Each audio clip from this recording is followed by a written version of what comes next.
प्यारे दोस्तों, बहुत बहुत स्वागत है आपका अपने चैनल सावित्री शारदा अकेडमी में। तो फ्रेंड्स, इस टाइम पे बहुत सारे प्रश्न हैं। ठीक है, एक तो मैं ब्लॉग भी नहीं ला पा रही हूँ। दरअसल यही वजह है कि मैं इसमें बहुत ज़्यादा व्यस्त हूँ स्टडी को लेकर के। ठीक है, कई पुस्तकें मैं डिज़ाइन कर रही हूँ, बना रही हूँ, तो उसमें व्यस्त हूँ। कोर्सेस में व्यस्त हूँ। काफ़ी सारे मित्र मतलब कि कोर्सेस में ऐड हैं पर्सनल कोर्स में, और एप्लीकेशन पे पढ़ रहे हैं। तो मैं उनके लिए इस बार बेहतर करना चाहती हूँ कि यदि वो जुड़ रहे हैं, क्योंकि अभी तक तो मैंने अपने लिए खूब सारा टाइम दिया, बहुत कुछ सीखी भी हूँ। बहुत कुछ सीखी हूँ साहित्य को। मतलब जब अभी 2018 से कंटिन्यू में, जब से मैं मतलब कि नेट के लिए पढ़ना स्टार्ट की 2018-19 से, तब से लेकर के अभी तक में मतलब कि बहुत चीज़ें एकदम क्लियर हो गई। कोई कहता है ना असिस्टेंट प्रोफेसर एग्जाम के लिए, तो मैं कहती कठिन नहीं है, कोई पेपर अब कठिन नहीं है। बस आपके पास 2-3 चीज़ें होनी चाहिए, 3-4 चीज़ें का खूब ध्यान रखिए, और कोई सा एग्जाम आप निकालोगे। भले आप चाहे गृहिणी हो, चाहे महागृहिणी हो, चाहे दिन भर आप काम ही क्यों न करते हो, आप कर लेंगे दोस्तों। यदि मैं कर सकती हूँ, ठीक है, यदि मैं कर सकती हूँ तो आप कर सकते हो। मैं कितनी बार आपको बोलूँ, और बहुत बार मैं अक्सर अपने ब्लॉग के माध्यम से बताती हूँ। ठीक है, अच्छा देखो, ब्लॉग मेरा लाने का जो मोटिव है ना, वो मेरा स्टडी ब्लॉग है। कोई काम वाम का ब्लॉग नहीं कि घर का मैं झाड़ू पोछा बर्तन करे दिन भर आपको वही दिखाऊँ। ठीक है, वो केवल उन महिलाओं के लिए को प्रेरणा देने के लिए है कि हाँ, काम वाम करने के बावजूद भी हम पढ़ने के लिए टाइम निकाल सकते हैं। ठीक है, हमको पढ़ना है, कुछ बनना है, हमको जॉब करना है, हमको वर्किंग पढ़ना है, तो हम काम वगैरह करके भी टाइम निकाल सकते हैं, पढ़ा सकते हैं। तो वो उनके लिए ब्लॉग है। इन दिनों में पूरा दिन व्यस्त रहती थी अपने पूरा स्टडी को करने में, तो मैं कैमरा को पकड़ नहीं पाती थी। ठीक है, मैंने कहा कि कुछ जो काम कर रही हूँ शिद्दत से कर लूँ, फिर मैं दिखाती हूँ कि हाँ मैंने क्या काम किया है इन दिनों। अब मैं आपको बता दूँ कि कोई भी परीक्षा कठिन क्यों नहीं है। यदि आपने अच्छे से अच्छी पुस्तकें ले ली, कभी कभी होता है कि पुस्तकें हमारे पास सब होती हैं। अब बहुत सारे मित्र मेरे को कमेंट भी करते हैं या कॉल पे बताती रहती हैं महिलाएं कि मैम पुस्तक तो सब मेरे पास है, मुझे पुस्तक नहीं चाहिए, मुझे आप बता दीजिए कि पढ़ूँ मैं कैसे। तो आपको बताऊं कि 2 तरीके हैं।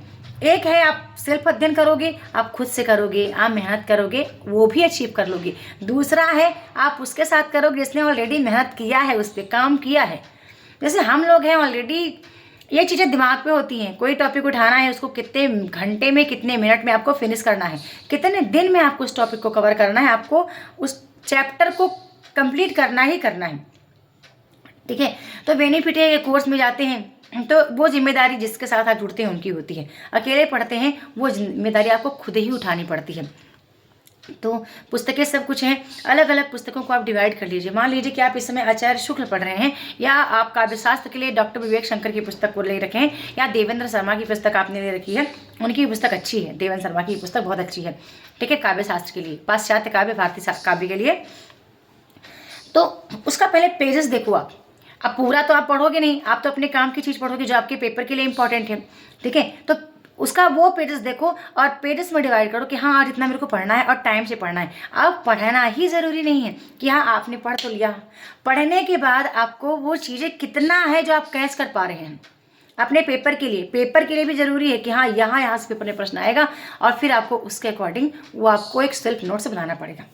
ये हो गई आपके लिए सेल्फ के लिए। जब आप सेल्फ करते हो तैयारी ना, सेल्फ तैयारी कर रहे हैं, आपने खुद से ओल्ड पेपर लिया, आप ओल्ड पेपर लगा लिए। ठीक है, फिर आपने पुस्तकें ली, पुस्तकें आप रीड कर लिए। हो सकता है आप नोट्स बनाएं ना बनाएं। जब आप कोर्स में, अब मैं औरों को तो नहीं पता, मैं अभी तक किसी के कोर्स में कड़ी पढ़ी नहीं हूँ। मैं आज तक मैं सेल्फ अध्ययन ही करके की हूँ। हाँ, मेहनत ज़रूर की हूँ, और मेहनत तो मुझे करना होता था। मुझे रात्रि का नहीं पता चलता कि 12 बजे हैं कि 2 बजे हैं कि 3 बजे हैं। जैसे मुझे पढ़ाना होता है इस टाइम पे, तो मैं लाइव कोर्स में जब होती हूँ तो मैं कभी कभी 3:30 बजे ही क्लास कर लेती हूँ। ठीक है, लाइव क्लास।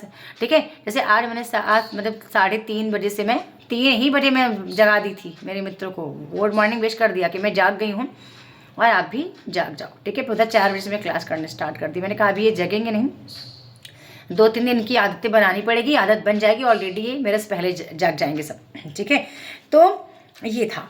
अब आप खुद से करोगे, हाँ थोड़ा सा अपने से चीज़ें आपको कलेक्ट करके देखनी पड़ेगी। कोर्स में चले जाओगे आप खुद से ही, वहाँ पे जाने के बाद कोई दिक्कत नहीं होती है। बस आप बताओ बस कि मेरे पास ये नहीं है, मुझे ये चाहिए, मुझे ये मटेरियल चाहिए, या मैं कैसे करूँ। ऑलरेडी मुझे लगता है जो अच्छा पढ़ाता होगा ऑलरेडी आपको गाइड करेगा। वो सारा मटेरियल आपको खुद देंगे कि हाँ आपको ये पढ़ना है, टाइम टेबल खुद बना के देंगे कि आपको उस तरह से पढ़ना है। अब मैं बात करूं असिस्टेंट प्रोफेसर की, चाहे आप आरपीएससी का कर रहे हो, आप हरियाणा पीएससी का कर रहे हो, आप कहीं का भी कर रहे हो, एमपी का कर रहे हो, सीजी का कर रहे हो, कहीं भी का भी कर रहे हो, आपके पास कुछ पुस्तकें वास्तविक में होनी चाहिए। कुछ पुस्तकें हैं जो आपके पास होनी चाहिए। जैसे कि आप जिस स्टेट का कर रहे हो ना, उसका पूरा सेट का पेपर 8-10 वर्ष का आप अच्छे से लगा डोलो।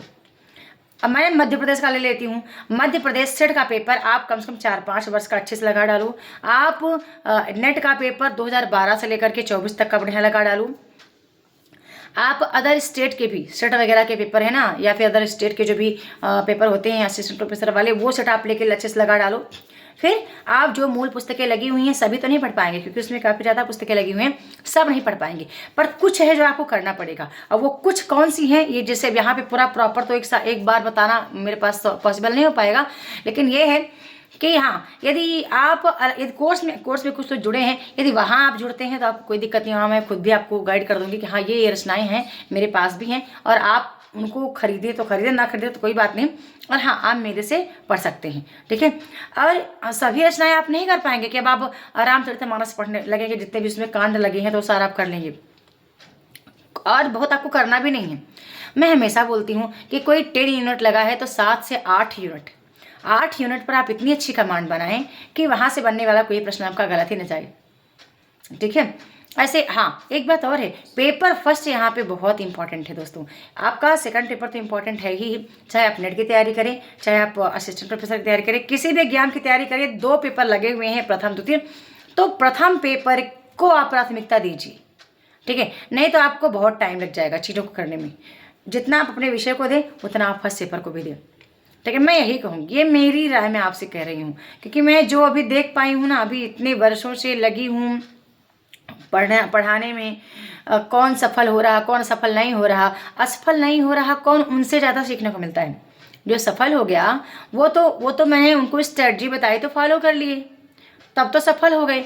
जो सफल नहीं हो रहा है, ठीक है, उनके लिए बात करूँगी कि हाँ वो गलती कहाँ करते हैं, ठीक है। जब असफल लोगों से बात करती हूँ तो बहुत सारी चीज़ें एकदम सीखने को मिलती है कि हाँ ये कितनी गलती की, कहाँ कहाँ गलती की, सफल क्यों नहीं हुए, क्या वजह थी, टाइम टेबल को फॉलो नहीं किया, या जो पढ़ाया जा रहा है उसको प्रतिदिन नहीं किए, उसको पोस्टपोन करते गए। आप कितना भी डिले करोगे तो आप अपने मकसद से थोड़ा सा पीछे खिंच रहे हो।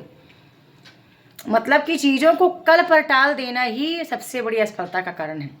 चीज़ों को कल पर आप टाल दो और आज नहीं कल करेंगे, आज नहीं परसों करेंगे, इससे बड़ा असफलता का कारण आपके लिए हो ही नहीं सकता।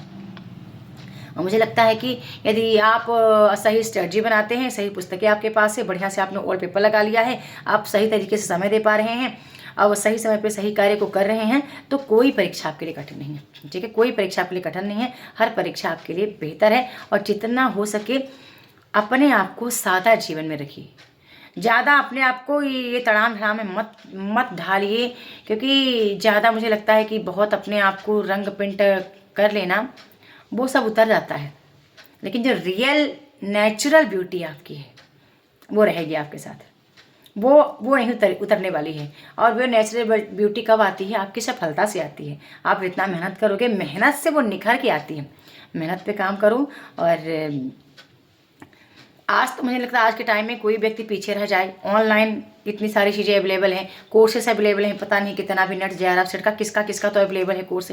कहीं भी आप मतलब परख के जुड़िए, ऐसा नहीं कि कहीं भी आप जुड़ जाएं, सोच समझ के एक बार देख लीजिए उनका क्या है बैकग्राउंड, क्या कैसा रहा है एजुकेशन को लेकर के, और फिर इसके बाद आप जुड़ करके तैयारी करिए। जैसे कि मेरा अभी MPPSC का कोर्स मैंने लॉन्च किया है, 4500 रुपये फीस है, 4500 रुपये फीस है, और दोनों पेपर की फीस, फर्स्ट पेपर भी सेकंड पेपर भी 5500 रुपये फीस है। क्योंकि फर्स्ट पेपर के लिए तो मैं 3-4 पुस्तकें ले रही है, यही पुस्तक काफ़ी है।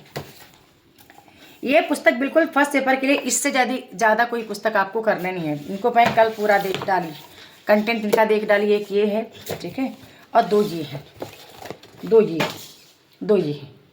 इससे ज़्यादा आपको फर्स्ट पेपर के लिए कहीं भागने नहीं है, ठीक है। ये पुस्तक मैं पढ़ा भी रही हूँ उनके लिए, जो भी कोर्स में आए हैं उनको ऑलरेडी मैं पुस्तक पढ़ा दूँगी, ठीक है। देखो मैं तो गारंटी के साथ कहती हूँ कि भैया मेरे लिए कोई चीज़ कठिन नहीं है। यदि मैं चाह लूँ तो मैं 10 दिन में किसी का नेट निकलवा सकती हूँ, यदि मैंने ठान लिया, ठीक है। जिस तरह चाणक्य ने ठाना कि चंद्रगुप्त को वो मौर्य सम्राट का राजा बनाएंगे, यदि मैंने ठान लिया तो मेरे लिए कठिन काम नहीं है। बस ये है कि आप तैयार रहें, मेहनत करने के लिए आप तैयार रहें, तो मेरे लिए कोई कठिन काम नहीं है। ठीक है, तो आई होप कि आपके कुछ डाउट क्लियर हुए होंगे कि पढ़ने के लिए क्या क्या ज़रूरी है, क्या क्या ज़रूरी है आपके लिए। जिन चीज़ों को मैंने वीडियो में बताया है आप फॉलो करते हैं तो आप अच्छा कर पाएंगे, आप बेहतर कर पाएंगे। धन्यवाद। वीडियो को लाइक करना है, शेयर करना है, चैनल को सब्सक्राइब करके रखना है, बेल आइकन भी प्रेस करके रखना। यदि मेरी वीडियो आपको पसंद आती है, आपको मेरी बातें समझ में आती हैं तो धन्यवाद।